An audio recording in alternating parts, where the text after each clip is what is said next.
Hey, how are you? Hi, I'm great. How are you?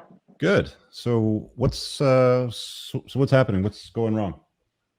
So it I actually love this topic because I feel, we've been talking about because I definitely feel like, especially in the dating world, being a 31-year-old woman that takes care of myself, I find that I look significantly younger than my other 31-year-old counterparts. Mm. And I think there is this false machismo that it is seen as feminine to take care of yourself. And that's just simply not the case. As someone that values self care as one of my like core values, right? I Mm. want someone who also feels the same way and a man who values himself enough to take care of himself. Why would it be Um, seen as feminine if a guy takes care of himself? Like we talk, like I see that there's now ads running encouraging guys to wear makeup, right?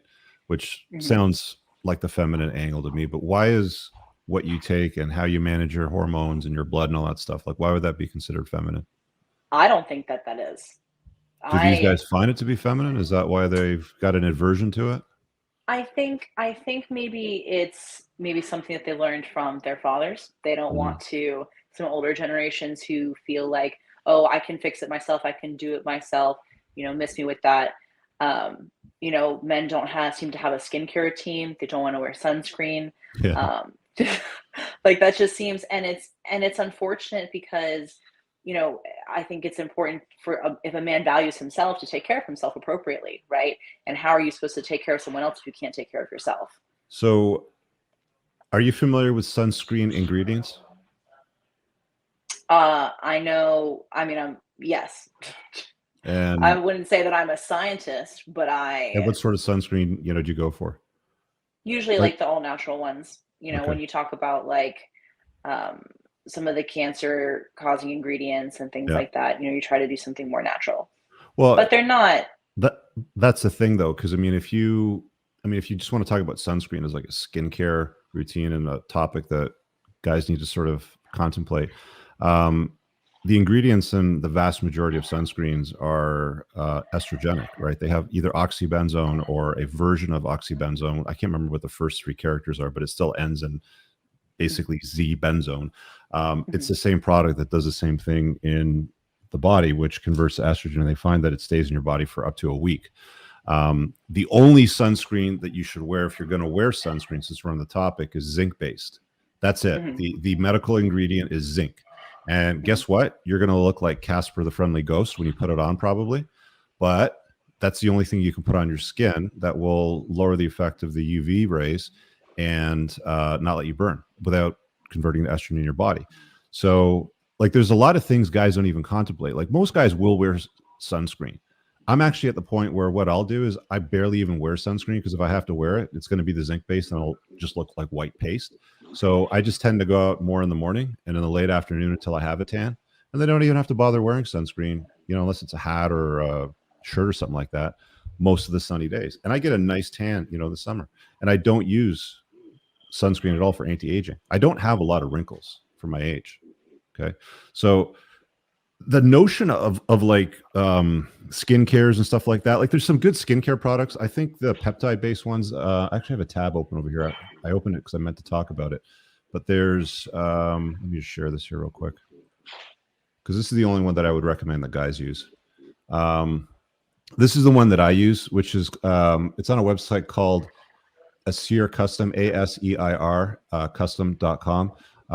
They're not paying me to say this. There's no affiliate link or anything like that, but this is the one that I use over here. It's a peptide based one.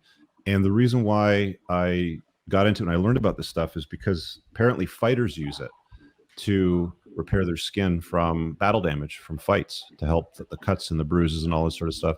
So this company figured that out and they put it into a skincare product, which helps, with that issue with collagen and all that stuff. Especially, you also have to take collagen in too. Like as you get older, one of the things I've done in the last couple of years is I've started taking more collagen either in protein shakes or I'll put them in my coffee in the morning. But I probably have like 30, 40 grams of collagen a day now, which is super useful as far as skincare. Now, I wouldn't go telling guys to put on sunscreen or just buy some skincare stuff because most of the stuff is legit shit. Like if you go to like whenever I go shopping with my kid, she'll pick something up and she'll be like, "Daddy, can I buy this?" And I'm looking at it, I'm like, "Read how many ingredients are on this. Can you find something with like 3 or 4 ingredients, please. Like 32 doesn't work, sort of thing, right? So these are some conversations that you're going to have.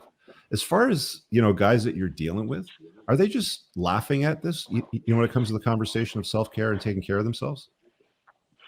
I think, yeah, I think when I bring it up and I think when I bring it up and I make it like an okay space for them to talk about, like, no, no one's ever talked to me about this before. I didn't really see the value.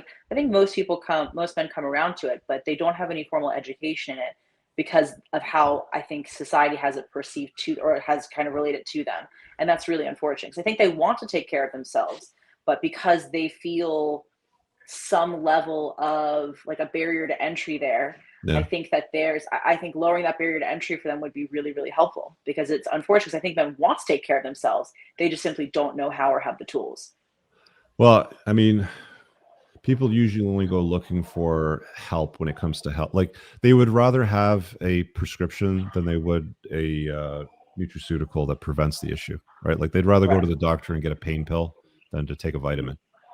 Right. I think women tend to be more proactive. Like women tend to be more proactive in our anti-aging approach. And as such, we're aging better. Collagen disappears from your skin a lot faster in women than it does from men, right? Mm-hmm. Mm-hmm. So you really have to be on that stuff early. Like I think women should contemplate this stuff in their 20s for sure. Yeah. And start a good, like routine or whatever that happens to look like. And I think most women figure that out by their 20s anyway, when, the first gray hair pops and the first wrinkle sort of happens around the side. Mm-hmm. But guys need to pay attention to this stuff too. And it's like, look, I mean, I don't blame you for not being interested in guys that don't prioritize self-care if it's something that's a priority for you. You should be discerning in your taste in that regard because women always want the best that they can get anyway, right? So why would you want a guy that's a bum that doesn't take care of himself when you could, if there's guys out there that do, right? So it's absolutely fine.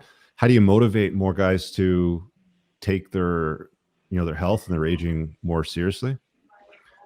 Like I said, they'd rather have a painkiller than a vitamin. Like the guys will go looking for statins and cholesterol meds and all that stuff like that rather than change their diet. Mm-hmm. Yeah, it's just how we are. Yeah. Do you have a better solution? Well, I'm a personal trainer and a coach, so I do a lot of like coaching for people who have actively sought out my help. Yeah. When it comes to dating, I offer a lot of unsolicited advice that people are usually receptive to if you are kind enough. But I think doing what you're doing right now is really awesome. I think that putting the content out and having more conversations about it and about men taking care of themselves, instead of being these martyrs of hard work and self-deprecation, there's a lot of that. I want to make sure I articulate this well. I get a lot of messages when men see my career and they're like, oh, I am looking for someone to motivate me. I'm looking for someone to get me back in the gym. I'm looking for someone to do this. And I'm like, I'm so sorry. You're going to have to do it all on your own. How unattractive is that to you when you hear that? Oh, it's an immediate, like, I can't. It's gross, right? Like, it's so icky.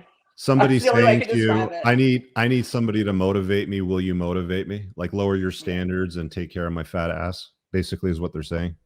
And as someone whose career it is to do that, it's like, okay, well, you can pay my session rate if you'd like. Hire me. No problem. Correct. Yeah, no problem. Here's my card.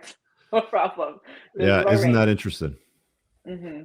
I think men want help, but I think that there is this, low activation for them. And what is your number one recommendation for men, since we have you on, when it comes to self-care?